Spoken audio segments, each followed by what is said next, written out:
Lima na lang siya. Dati daw marami daw yan. Alam nyo naman. Ayan guys. Guys, panais. Okay.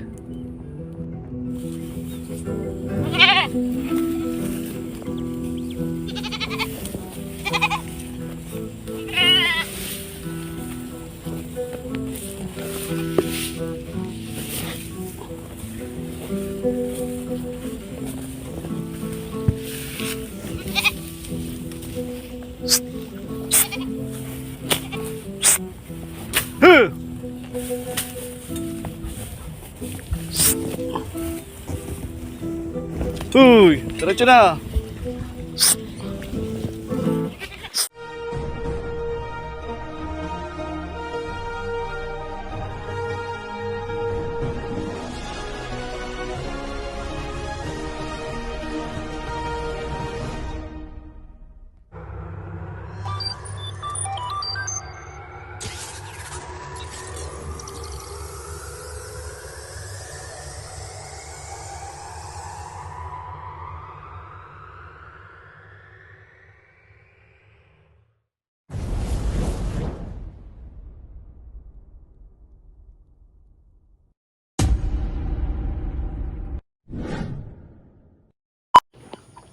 Good morning, hello everyone, welcome to my vlog mga ka-BSK.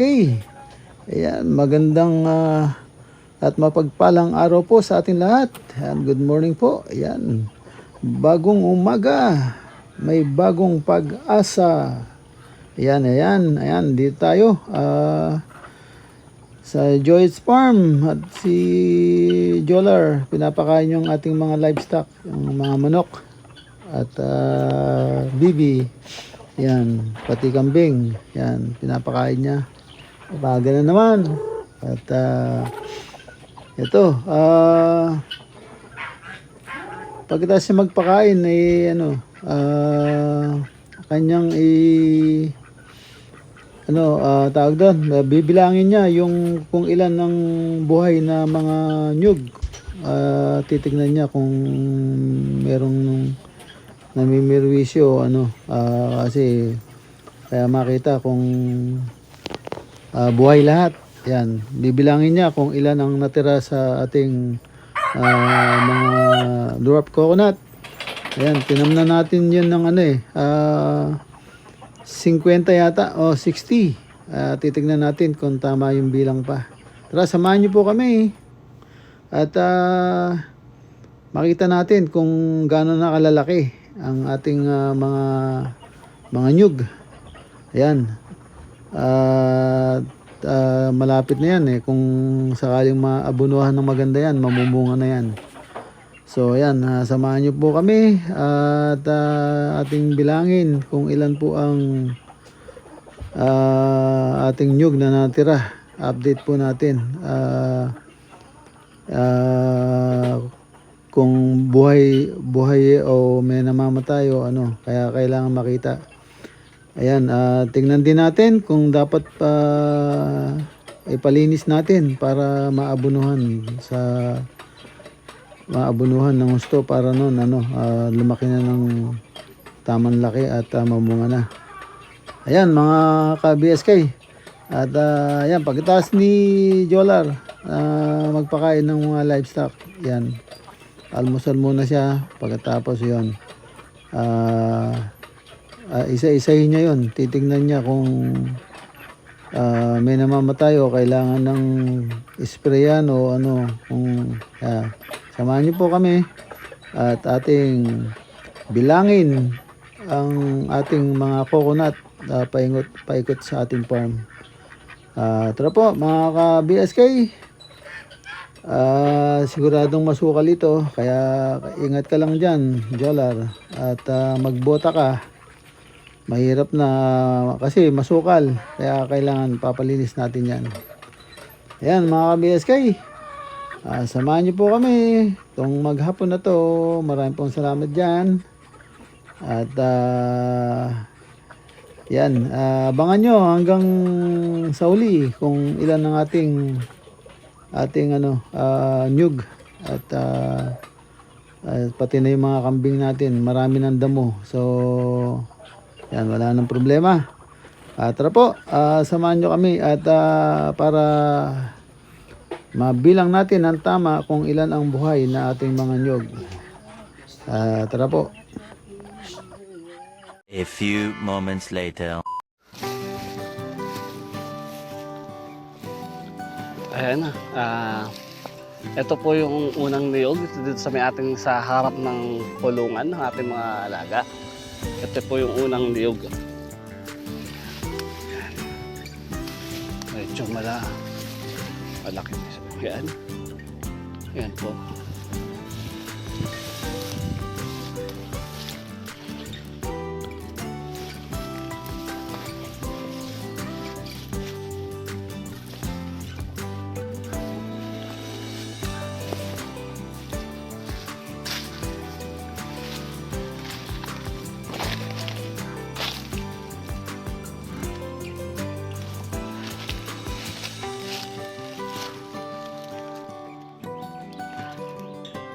Ito naman yung pangalawa.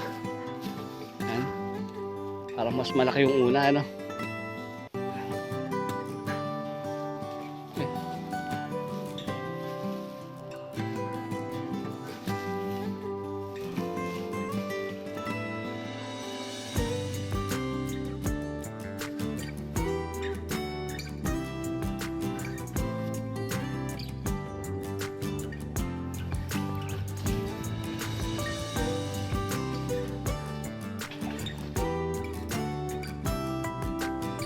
Pangatlo.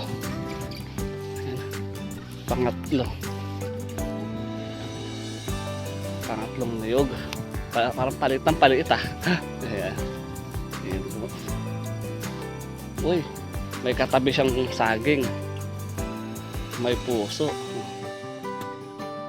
Sana all saging lang ang may puso.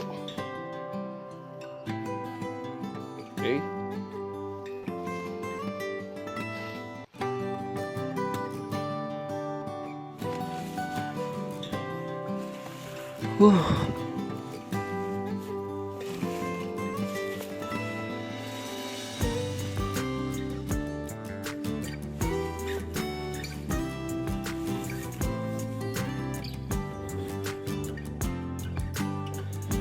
Ayan po. Ito naman yung panglima.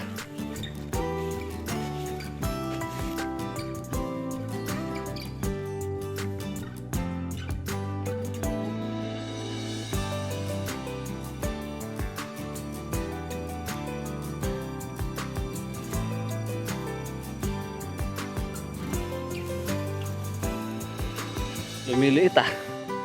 Paliit ah. Ayan, pang-anim. Baka siguro dahil sa mga damo ay hindi sila makasyadong makapaglaki.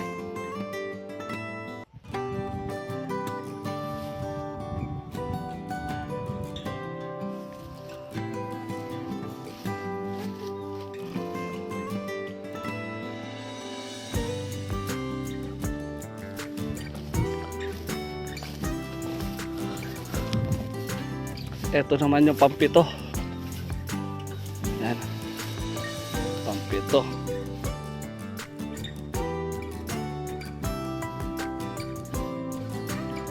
At ito naman po ang pangwalo. Yan, pangwalo po yan. Medyo malaki ng konti.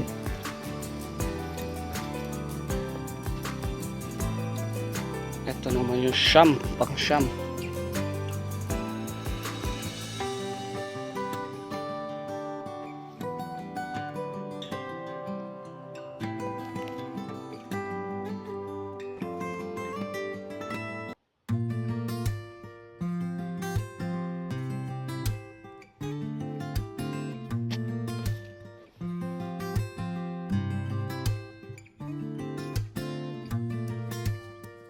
Sampu nating niyog.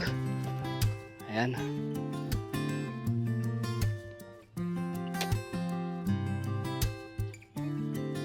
Ang sampu na yan.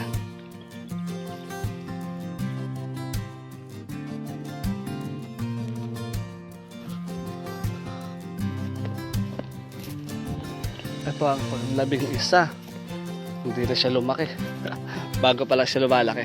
Siya ang pinakamaliit.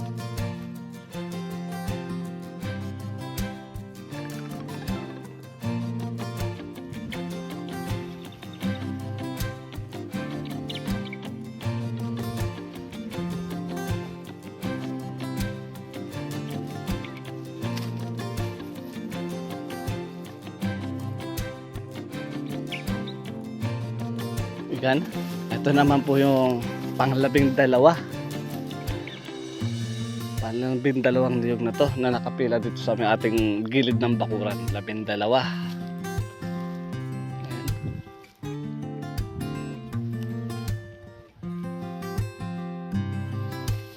Ito po ay pang-13. Ayan po. 13 na.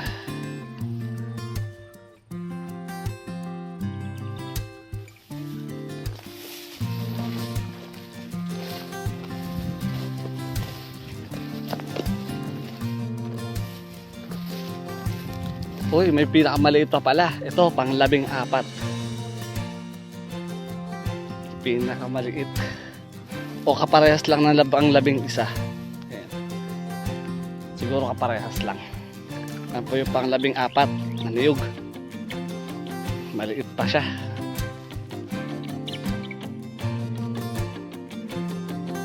Ayan. Ito naman po yung pang-15.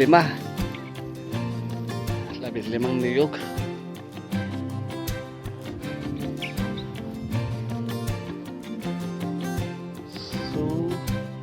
Sa side na to, sa pagka nakaharap ka dito sa ating kulungan, sa ating mga kulungan ng mga alaga, sa kanan 15 piraso yung ating niyog, no?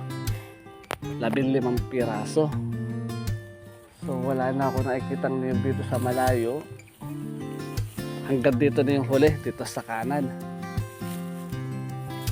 15 na lang siya. Dati daw marami daw yan. Alam nyo naman. Ayan guys. Guys, panais. Okay. Ito po yung pang-17 na niyog na nakapaikot dito sa ating Joyet Farm. Ayan. Nandito na po tayo sa dulo.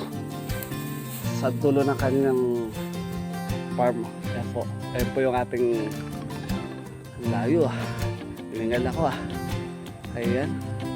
Ayan po yung ating mga kulungan ng mga alagang hayop na itik, bibi, kambing. Ito po yung pang-17. Ay, 16. Mga BSK, nalito na si Jolar. Ito naman ang pang-17 nyug. Yan, 17, pang-17 po na nyug.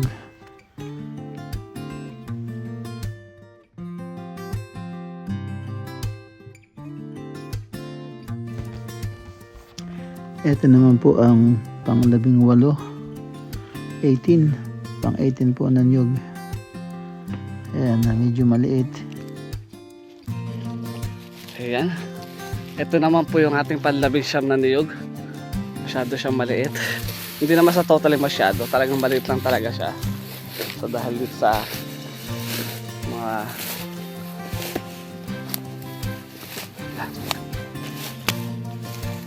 yan. Ito naman po yung pang-20 niyog. Yan. 20. So nagpapantay-pantay na yung laki ng damo tsaka yung laki ng ano. Yan. Pero para tayo na sa lanang kagubatan.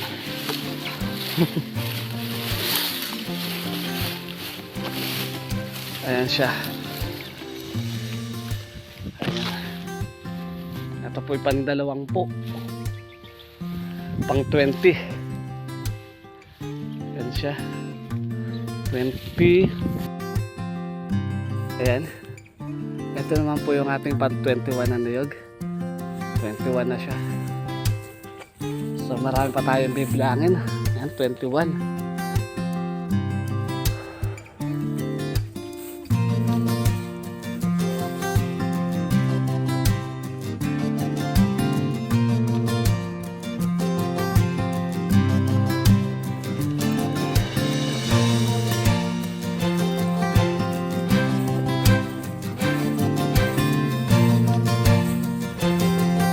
Ito naman po yung ating pan 22. Itong niyog.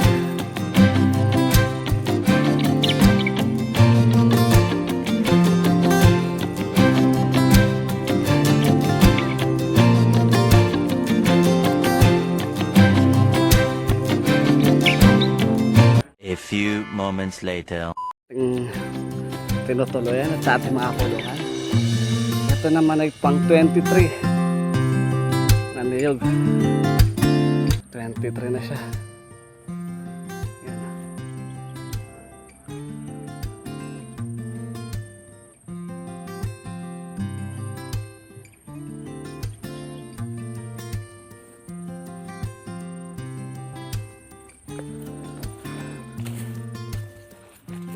Ito naman ay pang 24. 24 na niyog.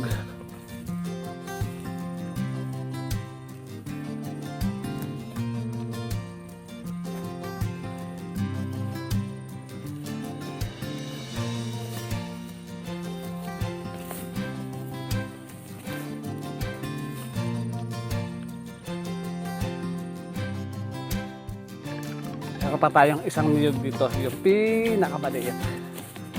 Ito, bago pa lang sa sumisibol, so pwede itatanim pa natin siya. Yan. Ito yung ating pang 28 na niyog. Yung pinakamaliit na niyog na ating itatanim pa. Nahayaan muna natin siyang medyo lumaki-laki ng konti.